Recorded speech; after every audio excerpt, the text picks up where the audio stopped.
Bonjour à tous, bienvenue à cette séance d'information en ligne sur le premier projet de schéma d'aménagement et de développement de l'agglomération de Québec. Alors, je me présente, Marie Lagier, je suis conseillère en consultation publique à l'arrondissement de la Cité-Limoilou. Donc, je vais être l'animatrice de cette rencontre aujourd'hui. Alors, avant d'entrer dans le vif du sujet, on vous présente un court vidéo d'introduction.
Alors, bonjour, nous sommes de retour. Alors, suite à cette vidéo d'introduction, j'invite maintenant M. François Trudel, qui est directeur de la division de la planification stratégique du territoire à la Ville de Québec, à vous faire une présentation, une courte présentation d'introduction sur le contenu du premier projet de schéma d'aménagement et de développement de l'agglomération de Québec. Alors, M. Trudel, c'est à vous. Merci beaucoup, Marie. Donc, seulement 5 minutes.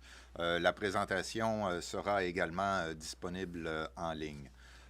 Donc, une première mise en contexte, le schéma d'aménagement et de développement de l'agglomération de Québec est justement sur une compétence d'agglomération. Donc, on voit à la carte ici le territoire qui regroupe les villes de Québec, l'Ancienne-Lorette et de Saint-Augustin. Qu'est-ce qu'un schéma d'aménagement? L'acronyme SAD pour schéma d'aménagement et de développement. Donc, c'est un schéma d'aménagement et de développement.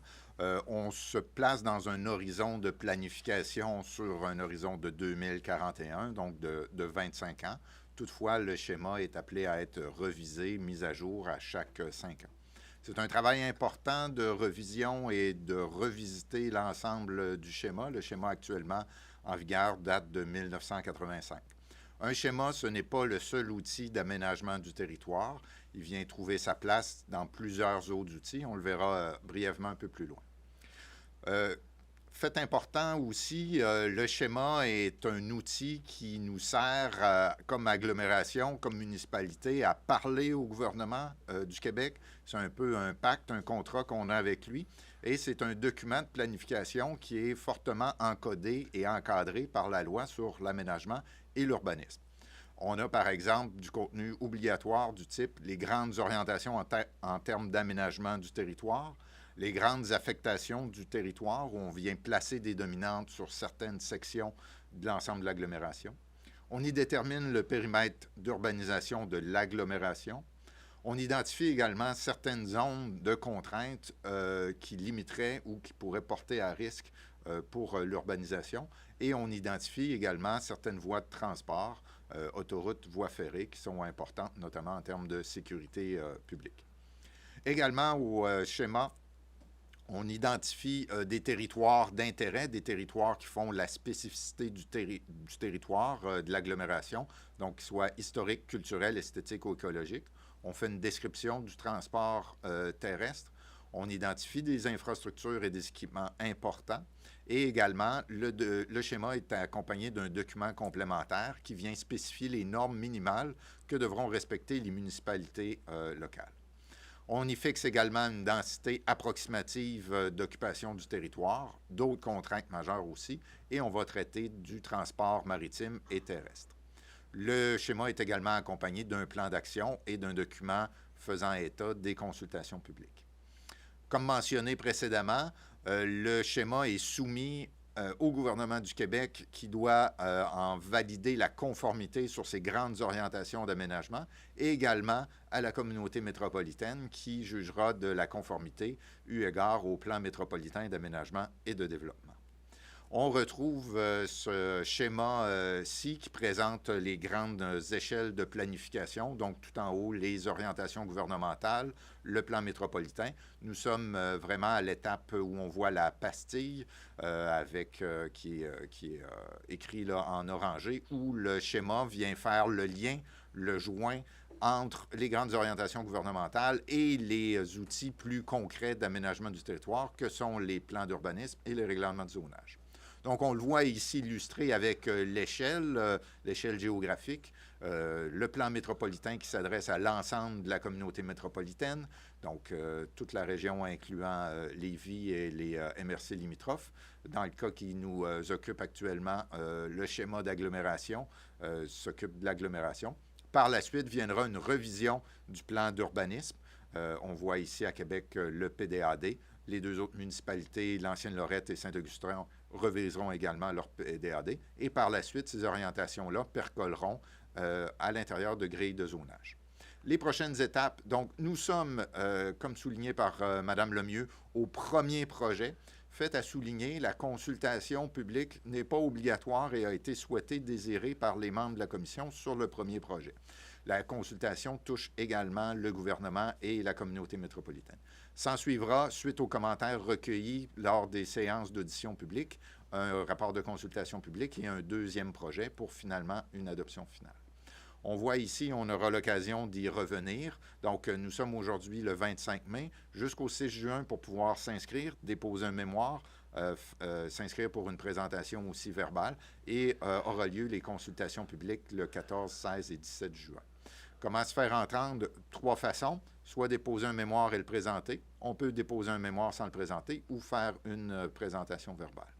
En tout temps, pour se renseigner, on vous invite à consulter le site Internet et ainsi que sur le fil Twitter avec le mot clic schéma QC.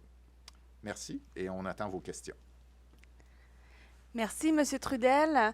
Alors, j'ajoute que la consultation en cours, donc c'est une consultation préalable sur le premier projet. Et comme M. Trudel le disait, il y aura une autre consultation sur le deuxième projet plus tard à l'automne ou l'hiver prochain. Alors, nous recevons vos questions via le module « Poser une question » qui est accessible via le module de web diffusion sur le site Internet de la Ville de Québec. Vous cliquez sur le bouton « Poser une question ». On les reçoit en direct. Également, c'est possible de poser une question via Twitter en utilisant le mot-clic « Schéma QC ». Donc, on les reçoit également.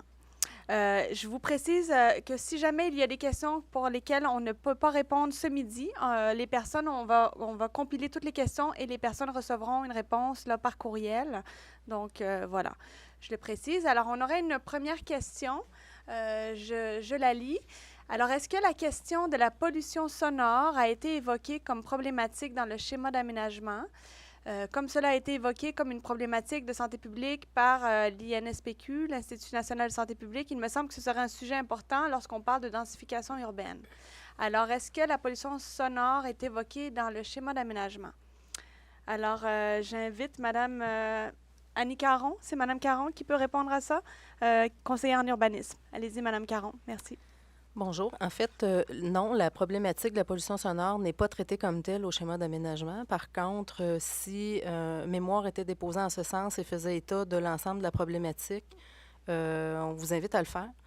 Dans le cadre du schéma d'aménagement, c'est sûr que ce genre de problématique-là mérite peut-être un certain nombre de précisions. J'inviterai peut-être mes collègues, s'ils veulent bonifier en ce sens, je les invite à le faire.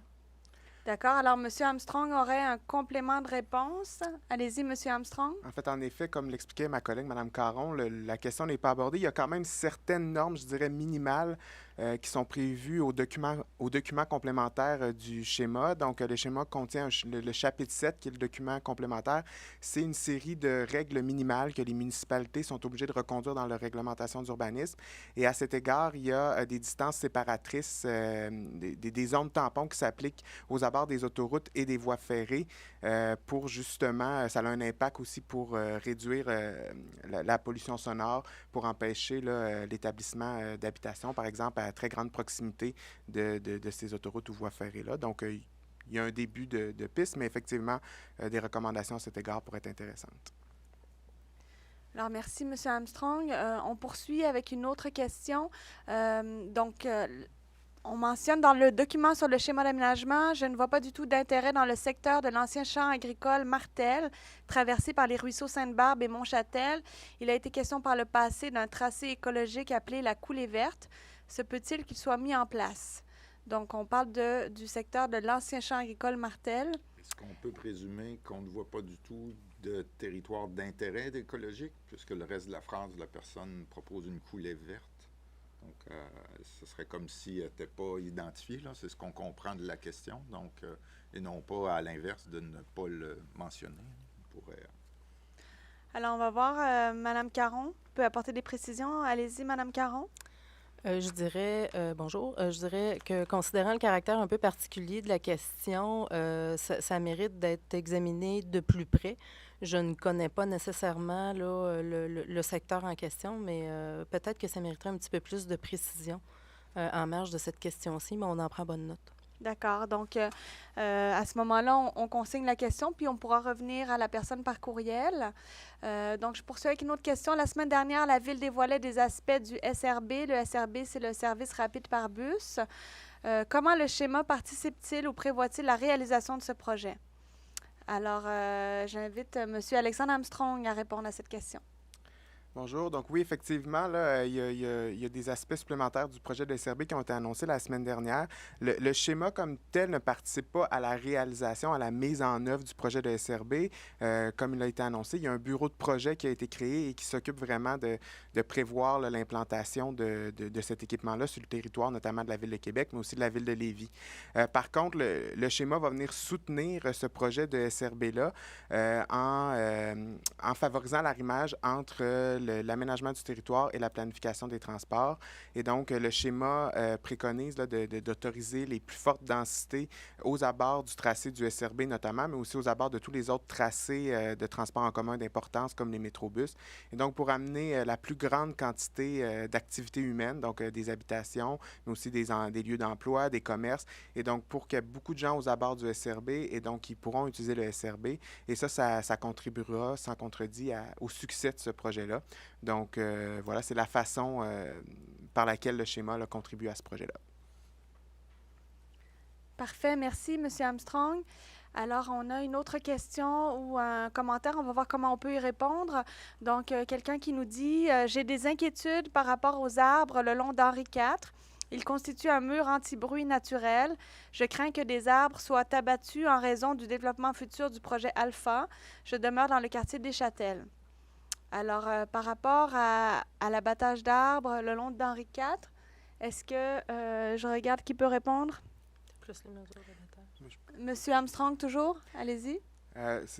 Le schéma, pour l'instant, au niveau de l'abattage d'arbres, toujours dans le document complémentaire, donc dans ce recueil de normes minimales, il y a des règles relativement à l'abattage d'arbres, mais elles s'appliquent pour le moment dans les milieux d'intérêt écologique, donc les parcs, les réserves écologiques. Donc, dans ces milieux-là, l'abattage est prohibé à moins que l'arbre soit malade ou dangereux.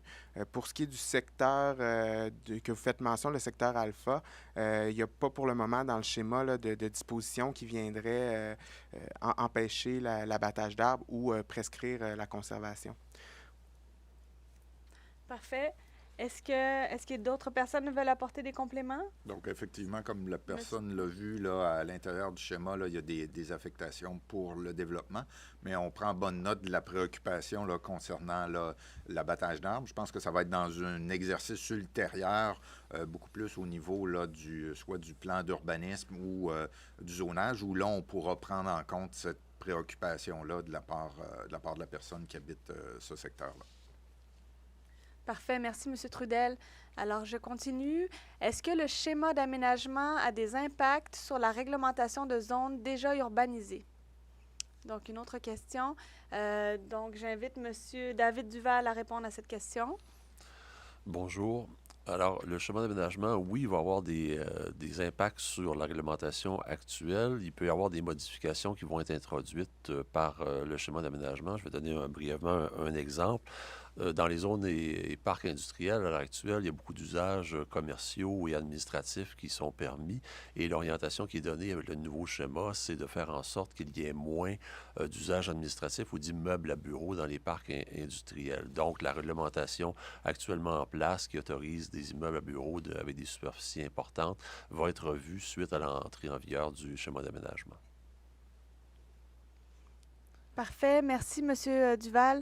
Alors je poursuis. On a une autre question qui, je vais la lire, c'est assez long. Donc dans les énoncés de vision stratégique, on identifie le concept de capital durable de la façon suivante. Le Vieux-Québec, le fleuve Saint-Laurent et les plaines d'Abraham sont des éléments qui confèrent à la capitale son caractère exceptionnel. Le fleuve Saint-Laurent, le Vieux-Québec et les arbres sont des éléments à valoriser. Par la suite, à la section 4.4 du document, on ne retrouve rien concernant le fleuve Saint-Laurent. Tout ce qu'on retrouve plus loin dans le document est une vague intention de prendre en considération les recommandations ici de la table de concertation régionale de la zone de Québec pour la gestion intégrée du Saint-Laurent. Or, l'enjeu de rétablir un véritable contact entre le fleuve et les citoyens de Québec est connu et identifié depuis longtemps. La promenade Samuel de Champlain, qui ne permet que de déambuler le long du fleuve sans accès digne de ce nom, est un coûteux échec à cet égard. Les citoyens veulent de véritables accès au fleuve public, gratuit, accessible en tout temps. Pourquoi cet enjeu, pourtant connu, n'est-il pas identifié dans ce premier document? Alors, je comprends, c'est l'enjeu de l'accès au fleuve Saint-Laurent et du fleuve Saint-Laurent en général. Donc, j'invite Mme Annie Caron à répondre à cette question, préoccupation. Bonjour. En fait, il y a plusieurs éléments dans cette question avec de multiples éléments. Je dirais que la problématique du fleuve Saint-Laurent comme tel s'inscrit également dans les territoires d'intérêt esthétique. Elle est prise en compte à cet égard au niveau de l'élément paysager au schéma d'aménagement. Et il y a également une multitude d'éléments au niveau des territoires d'intérêt écologique qui sont identifiés en bonne et due forme au premier projet de schéma d'aménagement. Il n'est pas dit non plus que le fleuve Saint-Laurent n'est pas traité par d'autres outils en matière d'aménagement et il est également avancé que les travaux de la table de concertation sont également pris en compte pour avancer un certain nombre d'objectifs ou d'orientations à l'égard du fleuve Saint-Laurent comme tel. Il est prudent, et nous l'avons défini au premier projet de schéma, d'attendre les conclusions de ces travaux-là avant d'aller de l'avant. Il y a plusieurs partenaires qui font partie de cette table-là et il est pertinent d'en tenir compte et d'attendre la finalité de ces travaux-là. Alors, la table en question, c'est la table de gestion intégrée du Saint-Laurent. C'est bien ça, Mme Caron? Tout à fait. Parfait. Merci, Mme Caron. Donc, on poursuit avec une autre question. Pourquoi sur la carte 39, on fait référence à la carte 39, à l'arrière de la rue du Calvados, conserve-t-on une zone forestière? Et on demande pourquoi ne pas faire partie du nouveau secteur projeté. Donc, j'imagine que c'est en référence au périmètre d'urbanisation, peut-être. À ce moment-là, j'invite M. Duval. Est-ce que c'est M. Duval qui peut répondre à ça? Oui, allez-y. Bonjour, vous m'excuserez, là, je ne connais pas tous les noms de rues par cœur. J'ai du mal à situer la rue Calvados aujourd'hui. Ce qu'il faut comprendre, c'est que le périmètre d'urbanisation qui est identifié à la carte 39 est basé sur le périmètre d'urbanisation actuel qui était dans le schéma de 85.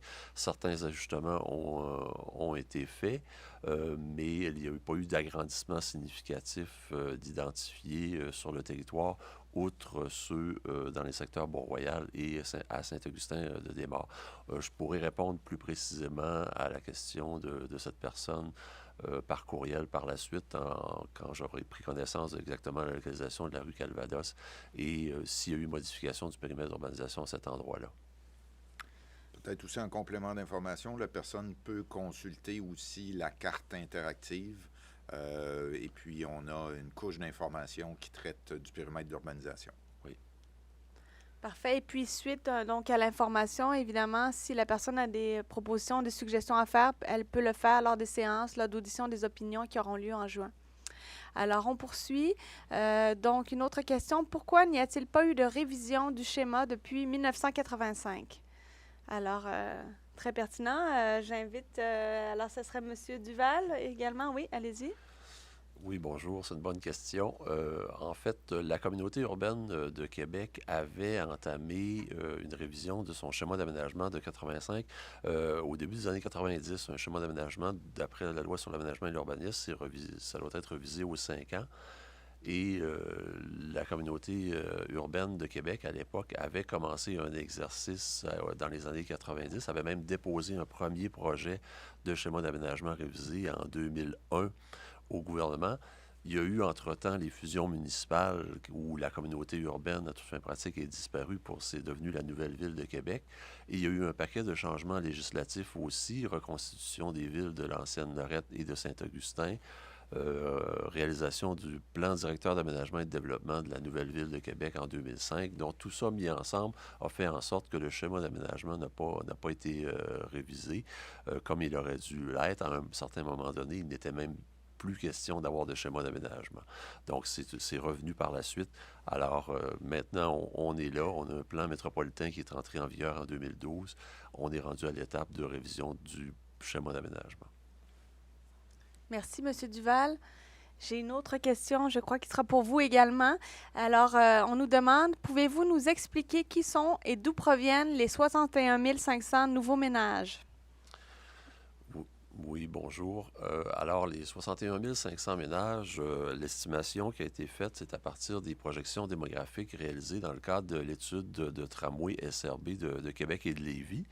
Dans le fond, le consultant est parti des projections démographiques réalisées par l'Institut de la statistique du Québec en 2012 à la demande de la Ville de Québec et a fait sa propre analyse pour arriver à une croissance de la population de l'ordre de 25 %. Cette population-là a été transformée après ça en ménage, avec un nombre de personnes par ménage, dépendamment des différents groupes d'âge. Et c'est ce qui nous donne l'estimation de 61 500 ménages. Et cette estimation-là, par la suite, l'Institut de la statistique du Québec a réalisé d'autres projections suite à l'étude de tramway SRB. Et les projections sont en concordance les unes avec les autres. Donc, on s'en va vraiment vers une augmentation importante du nombre de ménages. Et c'est principalement dû à l'immigration. Des gens qui viennent de l'extérieur, qui viennent habiter à Québec, et tout le départ de la maison familiale, des jeunes générations qui arrivent, là, qui poussent, les gens qui sont aujourd'hui 15 ans, dans 10 ans, on peut penser qu'ils auront constitué un ménage eux-mêmes. Donc, à la fois l'immigration et la création des nouveaux ménages issus du départ de la maison des jeunes adolescents. Parfait, merci, M. Duval. Alors, je vous lis la prochaine question. Alors, va-t-on favoriser le développement d'autres écoquartiers que ceux de la Pointe-aux-Lièvres et d'Estimauville dans les quartiers centraux et ailleurs dans la ville? Donc, ça concerne les écoquartiers. J'invite M. Trudel à répondre. Directement dans le schéma, puis on l'a vu précédemment, le schéma, c'est vraiment un lien ou un contrat qu'on a avec le gouvernement du Québec. Je dirais qu'à l'intérieur de ça, on a des orientations qui sont tout à fait compatibles avec l'émergence ou la création de nouveaux écoquartiers. C'est vraiment au stade un peu plus là, des projets, puis un autre stade de planification où là, plus précisément, on peut identifier ce type ou permettre ce type de projet. Toutefois, là, si la personne est intéressée à nous faire part là, d'orientation ou de développement ou de critères ou de caractéristiques ou même de localisation, on l'invite bien sûr là, à soit déposer un mémoire ou venir nous rencontrer là, en consultation publique à ce sujet. Merci, M. Trudel. Alors, on poursuit. Une autre question qui concerne la densification. Alors, comment la densification de la ville sera gérée après la mise en œuvre du schéma? Alors, j'invite M. David Duval à répondre à cette question. Bonjour. Le schéma d'aménagement établit deux grands principes à l'égard de la densification. La densification, elle se produit tous les jours, elle va continuer à se faire et on le voit avec le nombre de ménages attendus, 61 500 ménages et 61 500 nouveaux logements qu'on devra avoir sur le territoire. Le schéma d'aménagement établit deux grandes distinctions par rapport à cette densification-là. D'abord, une logique d'insertion dans les quartiers existants. Les quartiers existants de bungalows ou les quartiers centraux, il va se rajouter des logements, des habitations à l'intérieur de ces territoires-là, mais ça va être dans une logique d'insertion, donc en respectant les typologies, les hauteurs, les gabarits actuellement en place. Et on a une deuxième logique de densification qui est plus une logique d'intensification des activités. Alors ça veut dire que dans les pôles urbains que sont le boulevard Laurier, le secteur Belvedere, le Place Fleur-de-Lys, le Bourgneuf et d'Estimauville, il va y avoir transformation du milieu construit pour introduction de plus haute densité résidentielle. Et ça va être le cas également le long de certains axes qu'on appelle les corridors structurants, les axes de transport en commun que sont les métrobus et le futur projet de SRB. Le long de ces axes-là, également, il va y avoir une intensification de l'utilisation des bâtiments, un accroissement des densités résidentielles. Donc, s'il y avait à cet endroit-là, à l'heure actuelle, un triplex, il pourrait être remplacé par un immeuble de 3, 6 ou plus étages. Merci, M. Duval. Alors, la prochaine question sera également pour vous. Ça concerne le périmètre d'urbanisation. Alors, concernant le périmètre urbain, est-ce que votre commission, là, j'imagine qu'on fait référence à la commission consultative, prévoit de modifier ou attendre des demandes provenant des villes de l'agglomération? Alors, comment ça se passe là pour les demandes de modification au périmètre d'urbanisation? C'est ce que je comprends de la question. Monsieur Duval? Oui. Concernant le périmètre d'urbanisation, les agrandissements qui sont projetés à l'heure actuelle dans le document sont ceux qui ont été convenus, qui ont été prévus déjà au plan métropolitain d'aménagement et de développement. On parlait tout à l'heure d'une conformité entre le plan métropolitain et le schéma d'aménagement. Donc, déjà, dès 2012, l'agglomération de Québec, en concertation avec les villes, donc la concertation avec les villes de Québec, Saint-Augustin et l'ancienne Lorette, avait présenté à la communauté métropolitaine certains agrandissements de périmètre d'urbanisation qui avaient été identifiés à cette époque-là. Et c'est ce qui est traduit dans le schéma d'aménagement et de développement ou le premier projet actuellement. Si les municipalités voulaient d'autres agrandissements, il faudrait à ce moment-là en discuter au niveau des trois municipalités et convenir lesquelles vont être recommandées pour dans une version 2 ou une future révision du schéma d'aménagement. Alors, évidemment, si les citoyens ont des suggestions à faire à ce sujet, ils peuvent le faire lors des séances d'audition et des opinions. La commission consultative siégera, recevra les commentaires et la commission consultative est formée là, des 3 villes de l'agglomération. Alors, on poursuit. Donc, une autre question concerne les rivières. Cette fois, nous aimerions savoir pourquoi les rivières sont identifiées comme des corridors récréo-touristiques. Alors, Madame Annie Caron. Bonjour. En fait, comme il est mentionné au premier projet de schéma d'aménagement, les rivières ont été identifiées comme telles en tant qu'éléments structurants pour l'organisation globale du territoire. À ce stade-ci, c'est d'ordre vraiment conceptuel et ça serait autant pour la pratique d'activités récréatives que pour, par exemple, positionner un petit peu plus l'organisation du territoire en termes de développement. Ça pourrait être des éléments porteurs et des éléments catalyseurs pour la mise en valeur du territoire ou à tout le moins les parties de territoire qui longent ces rivières-là nécessairement. Il n'y a pas rien de concret à cet égard. Comme on le mentionne, ça relève vraiment du concept au stade du premier projet de schéma d'aménagement et il y a d'autres outils éventuellement qui pourront venir compléter ce concept-là ou à tout le moins le mettre en œuvre. D'accord, merci Madame Caron. On a une autre question qui concerne les échelles de planification du territoire. Donc, alors je vous lis la question. Vous avez fait allusion au PDAD. Donc, le PDAD, c'est le plan directeur d'aménagement et de développement. Donc, vous avez fait allusion au PDAD à quelques reprises. Est-ce possible d'expliquer les différences entre le SAD, donc le schéma, et le PDAD, ainsi que les autres documents relatifs à la planification et à l'aménagement du territoire? Alors, j'invite Monsieur Trudel. Allez-y. Oui. Je vais bien l'apprendre. Donc, comme on a dit précédemment, puis on peut se référer à ça, au niveau du schéma d'aménagement, c'est vraiment des grandes orientations. On passe là, de la vision, de concept d'orientation à déjà une première spatialisation. On se met un peu dans la peau d'une MRC. Donc, si on était une MRC, puis l'agglomération de Québec joue ce rôle-là, on imagine une MRC avec plusieurs municipalités.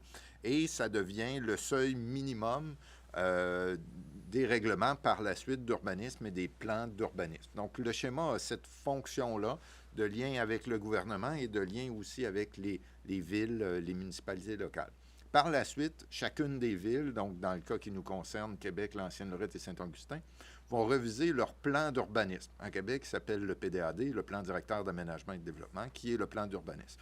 On va à une échelle beaucoup plus près du citoyen, identifier, par exemple, à l'intérieur de certains grands tronçons qu'on avait identifiés, des pôles commerciaux, des noyaux commerciaux, on va identifier des endroits plus résidentiels. Donc, c'est vraiment à ce stade-là où on vient donner une couleur un peu plus particulière au milieu, tout en étant en concordance avec le schéma. Et le troisième palier, c'est vraiment le règlement d'urbanisme qui, à l'échelle d'une zone, donc un secteur beaucoup plus petit, va venir préciser des normes d'implantation, des usages et vraiment déterminer dans quelles conditions un permis de construction peut être émis. Donc, ce sont les trois grandes strates. On peut également consulter le site Internet dans la section schéma, là, il y a certaines distinctions là-dessus. Et pour les gens qui voudraient aller un peu plus loin, il y a bien sûr sur le site du gouvernement du Québec la prise de décision en urbanisme. Merci, M. Trudel. Alors, je vous lis la prochaine question. En plus de la densification dans les secteurs de type bungalow qui permettra de créer des habitations pour des personnes âgées, près des services, plus petites que pour une famille, comment est-il prévu de modifier l'aménagement afin de favoriser leur mobilité et l'accès aux services, c'est-à-dire plus de rues avec des trottoirs, ralentir la circulation de transit dans ces quartiers, changement dans les feux de circulation, etc. Donc, comment le schéma prévoit de modifier les aménagements pour l'accès aux services là, pour les personnes âgées? J'invite M. Armstrong à répondre à ça. Oui. Bonjour. Donc, il y a différentes mesures par lesquelles le schéma, en fait, le schéma oriente les municipalités dans l'élaboration de leur règlement, de leur plan d'urbanisme, de leur réglementation d'urbanisme, comme mon collègue François Trudel l'expliquait. Et donc, il y a plusieurs pistes d'action qui sont à l'effet de favoriser la mobilité durable de façon générale. Donc, de favoriser l'utilisation des transports en commun, favoriser les déplacements à pied, les déplacements à vélo, et donc, et aussi de favoriser l'accessibilité universelle. Et donc, si on prévoit des aménagements, en fait, qui sont davantage marchables, oui, ils vont bénéficier à tout le monde, mais ils vont bénéficier aux personnes âgées, bien sûr. Donc, le schéma ne prévoit pas des actions précises à cet égard-là, mais demande aux municipalités, par contre, de les prendre en compte et de travailler dans leur milieu à aménager davantage de liens piétons, à favoriser l'accessibilité universelle et donc à prévoir et designer des nouveaux quartiers qui vont être plus facilement marchables, etc. Donc, c'est vraiment à l'étape du plan d'urbanisme et à l'étape du développement de projets sur le territoire des municipalités que ça va prendre forme, mais le schéma demande aux municipalités là, de prendre ça en considération. Donc, voilà. Merci, M. Armstrong. Alors, la prochaine question concerne les autoroutes. Donc, est-ce qu'il va y avoir une étude par rapport à la pertinence des autoroutes en plein cœur de la ville? On voit de plus en plus de villes européennes et américaines qui décident d'éliminer complètement certaines autoroutes et on remarque une diminution de la congestion. Ça pourrait être pertinent d'explorer cela. Alors, concernant une étude sur les autoroutes, ou est-ce que c'est traité par le schéma? J'invite M. Trudel, peut-être après M. Armstrong. Allez-y, M. Trudel. Très bonne question. Donc, le schéma identifie des principaux axes routiers, autoroutiers, Le schéma est également une occasion, une opportunité de dialogue là, avec le gouvernement du Québec. Là, suite au dépôt du premier projet, on va avoir là, un son de cloche, une orientation là, de la part du développement, notamment du réseau autoroutier, de la part du gouvernement. C'est sûr qu'à cette échelle-là, encore une fois, on vient identifier là, les principales composantes là, qui sont sur le territoire.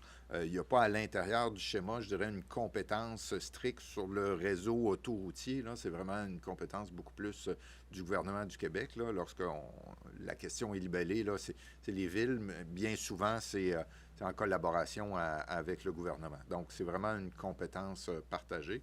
Mais pour le moment, là, il n'y a pas de piste à ce sujet. Je dirais les principales pistes en termes de mobilité, c'est bien sûr l'identification du corridor SRB ainsi que du réseau structurant du RTC.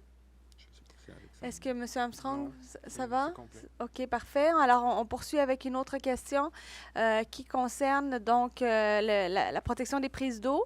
Alors, quels sont les liens à faire entre le document complémentaire et le RCI? Le RCI, c'est le règlement de contrôle intérimaire de la Communauté métropolitaine de Québec pour la protection des prises d'eau. Alors, le lien entre le document complémentaire et le RCI, M. Armstrong? Oui, donc rapidement, pour une très brève mise en contexte, donc il y a en ce moment, il y a deux règlements de contrôle intérimaire de la CMQ qui existent, celui de 2010 et celui de 2016 qui a été adopté tout récemment. Et la CMQ nous demandait, via le plan métropolitain d'aménagement et de développement, le PMAD, d'intégrer le RCI au document complémentaire du schéma, ce qui était le plan initialement. Par contre, avec les développements, avec le nouveau RCI, l'agglomération a pris la décision, dans le premier projet, de ne pas prévoir la réglementation ni du RCI 2010 ni du RCI 2016 et d'attendre, je dirais, que la situation se place parce que ça a évolué très rapidement dans les derniers mois. Donc, et les dispositions de ces RCI-là seront intégrées au second projet de schéma dans le document complémentaire, tout à fait, selon les exigences qui nous seront données par la CMQ au niveau de quelles dispositions doivent être intégrées au document complémentaire. Mais évidemment, l'agglomération là, a une préoccupation à l'égard de la protection des prises d'eau et donc va prévoir les règles nécessaires pour les protéger. Donc, ça sera au second projet de schéma.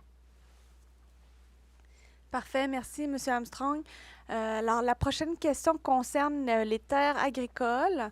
Alors, je vous lis la question qui est également un commentaire, mais on va la prendre comme une question. Il est difficile de comprendre la logique dans le fait de vouloir densifier tout en dézonant des centaines de terres agricoles situées en périphérie de la ville, ce qui viendrait augmenter l'achalandage sur les réseaux routiers, augmenter les déplacements et l'émission des gaz à effet de serre, etc. Détruire les dernières terres agricoles de la Ville de Québec, qui sont des espaces verts, des îlots de fraîcheur et des corridors écologiques importants, ne vient-il pas en contradiction avec le fait de vouloir faire de la capitale une capitale durable? Alors, donc, par rapport aux terres agricoles, M. Duval, oui? Bonjour. Le schéma d'aménagement prévoit, comme on le disait tout à l'heure, 61 500 nouveaux ménages, donc c'est 61 500 nouveaux logements à construire. C'est une augmentation de 24 par rapport au nombre de ménages de 2011. Et le périmètre d'urbanisation, lui, sera agrandi de 2,5 pour accommoder cette croissance-là. Donc, dans les faits, il va y avoir une densification importante du territoire, beaucoup plus que ce qu'on pourrait constater là, ou ce qui s'est fait traditionnellement dans les décennies précédentes, où chaque augmentation de 1 du nombre de logements se traduisait par un agrandissement de 1 du périmètre d'urbanisation. On n'est pas là du tout. Le schéma d'aménagement, c'est un compromis, c'est des choix qui doivent être faits entre différents objectifs. Vous mentionnez dans votre question la question des gaz à effet de serre. Effectivement, c'est une préoccupation qui est importante et on doit se poser la question, oui, mais si les ménages qui iront sur ces terres agricoles-là, qui restent à exclure de la zone agricole permanente, si c'est les ménages qui vont là allaient ailleurs et parce que le terrain ne serait pas disponible, on voudrait le préserver à des fins agricoles, les ménages iraient probablement à l'extérieur même de l'agglomération de Québec et probablement que leur émission de gaz à effet de serre serait encore plus importante. Donc, le schéma se veut un compromis entre la préservation, la protection de différents milieux, mais également un objectif de densification. Et à l'heure actuelle, ce qui est proposé dans le premier schéma, c'est d'aller sur ces territoires-là pour accueillir la croissance du nombre de ménages. Mais si la personne a des observations à nous faire de façon plus précise là-dessus, bien sûr qu'on va regarder les commentaires. Parfait. Merci, M. Duval. Ça va? C'est bon? On poursuit. Alors, une autre question concerne les organismes de bassin versant. Donc, nous constatons que les organismes de bassin versant ont peu de leviers pour réaliser des projets structurants à l'échelle régionale. Dans cette optique, prévoyez-vous effectuer l'arrimage entre les objectifs du schéma d'aménagement et ceux du plan directeur de l'eau, considérant les expériences réalisées dans la MRC Côte-de-Beaupré? Alors, le lien entre le schéma d'aménagement et les plans directeurs de l'eau qui sont réalisés par les organismes de bassin versant. Alors, Mme Annie Caron. Bonjour. En fait, lors de la séance d'information du 12 mai, l'existence des plans directeurs de l'eau a été mentionnée, à tout le moins pour la capitale nationale. Et il a été mentionné qu'il était en cours d'approbation par le ministère de l'Environnement. Il y a d'ailleurs eu une prise de contact avec l'OBV de la capitale nationale afin justement de tenir compte de leurs préoccupations. Et on les a également invités à produire un mémoire de faire état de ces préoccupations-là de façon un petit peu plus formelle. Donc, il y a nécessairement une prise en compte de ce document-là qui sera faite lors de l'entrée en vigueur ou à tout le moins lorsqu'il sera entériné par le ministère de l'Environnement. Parfait. Merci, Mme Caron. Alors, on poursuit. Alors, toujours cette fois dans le thème on revient au thème de l'agriculture. Alors, est-ce que le schéma aborde les questions du développement de l'agriculture en milieu agricole et ou du développement de l'agriculture urbaine? Alors, M. Armstrong?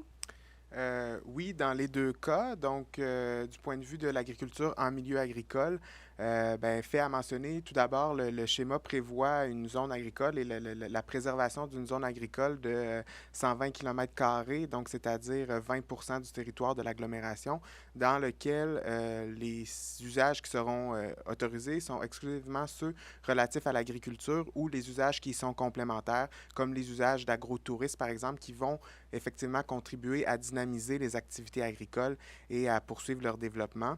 Donc, pour ce qui est des activités en milieu agricole, effectivement, le schéma prévoit les encourager et les développer. Pour ce qui est de l'agriculture urbaine, je vous dirais que c'est à peu près la même chose. Donc, l'agglomération se positionne favorablement au développement de l'agriculture urbaine, mais étant donné que c'est un enjeu un peu plus local, elle demande aux municipalités d'examiner leur territoire et de prévoir les endroits où ça serait pertinent d'autoriser de l'agriculture à l'intérieur du périmètre urbain. Et elle demande aussi aux municipalités d'adopter des règles qui vont permettre d'encadrer tout ça pour assurer une bonne cohabitation entre ces activités d'agriculture urbaine et les usages qu'on retrouve à l'intérieur du périmètre urbain traditionnellement, comme notamment les résidences. Donc voilà. Merci, M. Armstrong. Alors, on a une autre question, cette fois, qui concerne le patrimoine. Alors, pouvez-vous préciser la préoccupation patrimoniale que l'on retrouve dans le schéma d'aménagement? Alors, j'invite Mme Caron à répondre à cette question. Bonjour. En fait, elle en fait partie intégrante. Il y a une grande orientation d'aménagement qui est nommée Capital durable, dans laquelle on identifie des territoires d'intérêt dits écologiques, à tout le moins pour le patrimoine naturel, et historique et culturel pour le patrimoine bâti. Il y a également des territoires d'intérêt esthétique qui sont ciblés afin de toucher à tout l'enjeu paysager, là. Cette dimension-là relève directement du PMAD de la CMQ. Donc, il faut en tenir compte de toute façon dans une optique de conformité. Et il y a plusieurs éléments patrimoniaux qui sont identifiés au schéma. L'annexe 2 et 3 en comportent un nombre quand même assez important. Donc, nous vous invitons à les consulter pour en apprécier la portée. Parfait. Merci, Mme Caron. Alors, on a une autre question en lien avec le plan de mobilité durable. Est-ce que le schéma remplace le plan de mobilité durable? Quelle est la différence entre le schéma et le plan de mobilité durable? Alors, j'invite M. Armstrong à Donc, répondre. oui, merci. Donc, non, le schéma ne remplace pas le plan de mobilité durable. Le plan de mobilité durable est toujours existant. Il a été présenté en 2011. Le schéma se place plutôt dans la continuité du plan de mobilité durable. D'ailleurs, le plan de mobilité durable émettait des objectifs de part modale à atteindre, c'est-à-dire des pourcentages des différents modes de transport. Donc, on souhaitait une diminution de l'utilisation de la voiture et une augmentation du transport en commun, du transport actif. Et donc, le schéma reconduit ces objectifs-là et émet diverses pistes d'action et diverses orientations qui vont dans le sens d'atteindre ces parts modales-là. Et encore, là, je me répète un peu, mais demande aux municipalités, dans l'élaboration de leur plan d'urbanisme, de prendre des mesures qui vont contribuer à atteindre ces objectifs-là, notamment développer des cheminements piétons, développer un plan, des plans de développement du réseau cyclable, favoriser l'utilisation du transport en commun, amener les plus fortes densités aux abords des stations de transport en commun, etc. Donc, c'est toutes des orientations qui étaient émises dans le plan de mobilité durable. Et donc, le schéma les a reprises et poursuit leur mise en œuvre. Merci, M. Armstrong. Alors, on a une question qui concerne la densification dans le secteur Le Bourgneuf. Donc, le secteur Le Bourgneuf fait actuellement l'objet d'une grande densification. Est-ce que cet effort se poursuivra et quels sont les autres secteurs où on prévoit une telle densification? Alors, j'invite M. David Duval à répondre. Bonjour. Oui, le secteur Le Bourgneuf. En fait, le secteur Le Bourgneuf fait partie c'est un des 5 pôles urbains régionaux qu'on appelle dans le schéma d'aménagement qui sont identifiés à des fins de densification. Alors, les pôles urbains régionaux sont Le Bourgneuf, Décimoville, Place Fleur-de-Lys, autour de Place Fleur-de-Lys, Belvédère et Laurier. Donc, dans ces 5 secteurs-là, je parlais tout à l'heure d'une logique d'intensification des activités. Ce sont des territoires privilégiés pour justement intensifier les activités. On le voit sur le boulevard Laurier, ce qu'on connaissait comme l'îlot La Pointe, en face de Place Sainte-Foy. La série de maisons, de bungalows qui étaient là a été remplacée, puis c'est maintenant une résidence personnes âgées de plusieurs étages qui est en construction. Donc, c'est un exemple de densification qui risque de se produire dans les pôles urbains, dans les 5 pôles urbains qui sont identifiés au schéma d'aménagement. Parfait. Merci, M. Duval. Alors, on a une question ensuite qui concerne le chapitre 3. Donc, dans le chapitre 3, vous faites référence à des villes qui ont inspiré les réflexions du schéma. Alors, pouvez-vous nous donner quelques exemples de ces inspirations? Alors, on regarde le chapitre 3. Il y a différentes villes. J'invite M. Trudel. Oui. Alors, sur les inspirations, donc, avant d'entreprendre, là, justement, puis de proposer un premier projet de vision, on s'est inspiré des meilleures pratiques. Donc, oui, il y a les villes elles-mêmes, mais on a consulté également leurs documents de planification à peu près à l'échelle du schéma. Par exemple, pour la ville de Lyon, on voit, on voit vraiment une vision à long terme. On s'est inspiré de Lyon pour cette vision-là à long terme, se projeter sur un horizon sur 25 ans. Pour Minneapolis, c'était un outil qui nous a inspiré dans la structure du document, qui propose des objectifs et qui les décline en actions. Puis on aimait bien la clarté de ça. À Portland, c'était vraiment l'arrimage entre le transport en commun et l'aménagement du territoire, et également là, une gestion du périmètre d'urbanisation centrée sur des données très factuelles sur la démographie. La région métropolitaine d'Ottawa-Gatineau a été prise en exemple parce que c'est un peu légèrement précurseur de ce que Québec vit et vivra, notamment l'implantation d'un SRB et sa mutation vers un métro. Il y avait des choses aussi similaires à l'échelle métropolitaine, une agglomération qui est divisée sur 2 rives, et toute l'approche aussi que Ottawa-Gatineau ont sur l'identification de certains secteurs, notamment là, plus propices là, au transport et au déplacement actif. Donc, c'était ce qu'on a retiré là, des principales sources d'inspiration. Pas juste les villes elles-mêmes, mais également leur approche, leur document de planification. Merci, M. Trudel. Alors, on poursuit avec une question concernant les zones industrielles. Alors, quelles sont les pistes envisagées pour soutenir le développement des zones industrielles? Alors, M. Trudel à nouveau Oui. sur cette question, oui. Merci. Bonjour. Donc, oui, effectivement, lors des travaux préparatoires au schéma, on a fait un état là, actuellement des terrains disponibles dans les parcs et zones industrielles et de la demande, de la croissance anticipée. Là, on a fait des études à ce sujet. La conclusion est que sur un scénario conservateur, il reste pour environ 7 ans de disponibilité de terrain en parcs et zones industrielles, incluant le parc industriel François-Leclerc à Saint-Augustin. Et également, là, ça pourrait aller jusqu'à 5 ans là, si la croissance économique demeure bien. 4 éléments sont importants là-dessus. Le premier, c'est la densification des parcs industriels existants, donc principalement des parcs un peu plus âgés. La deuxième, de conserver des usages industriels dans des parcs et zones industrielles et d'exclure certaines activités, par exemple, le bureau, des grands édifices à bureaux, des parcs industriels. Le troisième est vraiment d'identifier certains nouveaux secteurs qui seraient propices à des parcs industriels. On a identifié, par exemple, un secteur là, au sud de l'aéroport. Et finalement, le quatrième orientation est vraiment pour des espaces à haute valeur technologique, les localiser dans des endroits mieux desservis et un peu plus centraux de l'agglomération, parce que ce type d'entreprise-là recherche une localisation, une position plus centrale. Parfait, merci M. Trudel. Alors, on poursuit avec une question qui concerne les espaces verts. Alors, comment le schéma garantit la préservation des parcs et des espaces verts? Alors, j'invite Mme Annie Caron à répondre à cette question.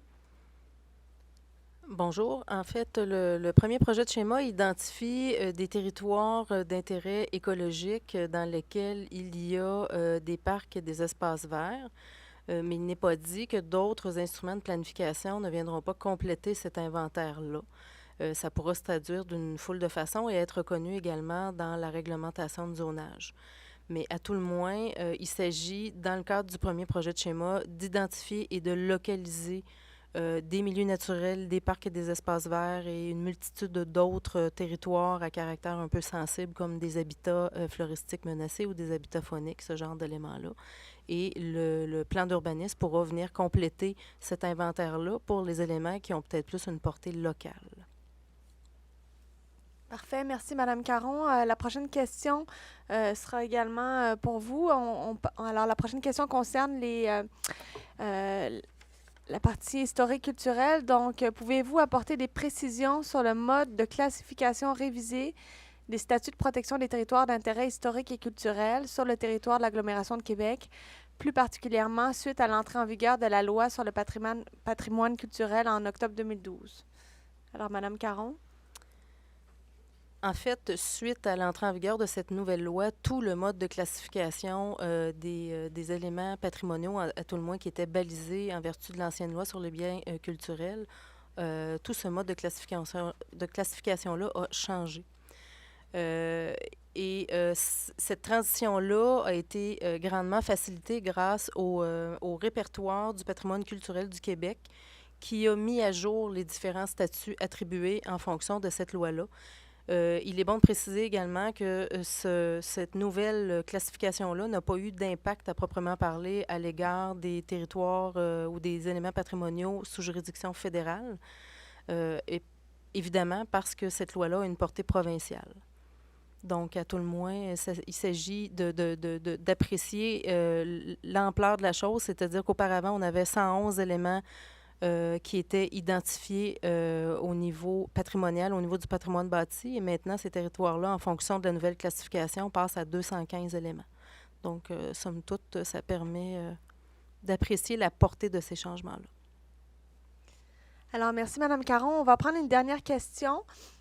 Donc, c'est une question factuelle. Donc, pour nous donner une idée globale de l'ampleur du projet, combien de temps a été nécessaire pour réaliser votre premier projet de schéma d'aménagement? De plus, combien de personnes sont activement dédiées pour effectuer les analyses et l'écriture du premier projet? Alors, ça, c'est du concret. Comment Très, est-ce qu'on très travaille à concret. l'élaboration d'un premier projet de schéma, Monsieur Trudel? Alors, bien qu'il y ait eu des analyses, des études préalables, et puis on fait une veille là, continue là, sur l'évolution du territoire, donc on avait déjà du matériel. C'est vraiment en 2014 que le coup d'envoi a été lancé. On avait travaillé un petit peu auparavant, là, mais en 2014 là, qu'on a mis en place là, la structure de projet. Suite à ça, il y a eu la production là, d'une copie qu'on a appelée Martyr. On a fait appel à différents intervenants pour documenter l'ensemble du schéma. Vraiment, le coup d'accélérateur a été donné par la commission consultative sur le schéma. Donc, on a eu 8 rencontres de travail. On a eu la collaboration des villes et puis des intervenants de l'ancienne Lorette, de Saint-Augustin, bien sûr de la Ville de Québec, dont 8 rencontres de travail avec les élus, et ça a vraiment pris cette forme-là.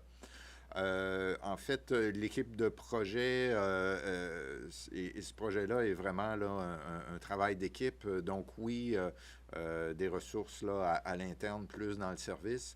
La collaboration de différents services, notamment, par exemple, l'arrondissement, la Cité Limoilou avec Marie, le service de communication, consultation aussi des services internes, là. Donc, ça a été vraiment, je dirais, un travail d'équipe puis de collaboration là-dessus. Et puis, on est très content là, du résultat du premier projet. On est très content de le soumettre à la population pour recueillir vos commentaires et puis par la suite là, analyser. Ce n'est que le début du processus. Parfait. Merci, M. Trudel. Il nous reste 1 minute. Je veux simplement rappeler les prochaines étapes. Vous avez un guide du participant sur Internet qui explique la démarche consultative. On est aujourd'hui à la dernière séance d'information.